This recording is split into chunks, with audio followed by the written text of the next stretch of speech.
আছে। আমরা যারা জিয়াউর রহমান বেগম খালেদা জিয়া তারেক জিয়ার নেতৃত্বে আমরা যে দল করি, সেই দলের আদর্শ নিয়ে, সেই দলের যে আদর্শ মাদক মুক্ত সমাজ করা, দূর করা এবং অন্যান্য যে সমস্ত অন্যায় অত্যাচার আছে তার বিরুদ্ধে প্রতিবাদ, তারই প্রতিবাদ স্বরূপ আমরা গোলাকান্দালের জনগণ, গোলাকান্দালের আমরা নেতৃবৃন্দ সবাই মিলেমিশে যে অক্লান্ত পরিশ্রম করে আমরা যে আজকে উদ্বোধনী যে অনুষ্ঠানটি করলাম, এটা একটা গোলাকান্দার বাসীর জন্য সতর্ক বার্তা। আমরা সতর্ক বার্তা দিতে চাই, গোলাকান্দালে আর কোনোদিন মাদক নৈরাজ্য এগুলো চলবে না। যারা করেন তারা সাবধান হয়ে যান।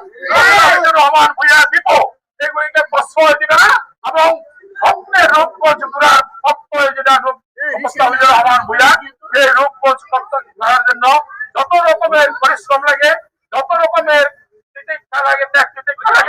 দলের কর্মীরা মোস্তাফিজুর রহমান ভূঁইয়ার দীপুর পাশে দাঁড়িয়ে সেই কার্যক্রম করে আমরা সমাধান করবো, তার পাশে থাকবো, স্বপ্নের রূপগঞ্জ করবো। আজকে যারা এই অক্লান্ত পরিশ্রম করে আমাদের সাথে সঙ্গে ছিলেন সবাইকে আমি আমার দলের তরফ থেকে ধন্যবাদ জানিয়ে, মোস্তাফিজুর রহমান ভূঁইয়ার দীপুর পক্ষ থেকে ধন্যবাদ জানিয়ে, দলের পক্ষ থেকে তারেক জিয়া রহমানের পক্ষ থেকে ধন্যবাদ জানিয়ে এখানেই আজকে সমাপ্ত ঘোষণা করছি।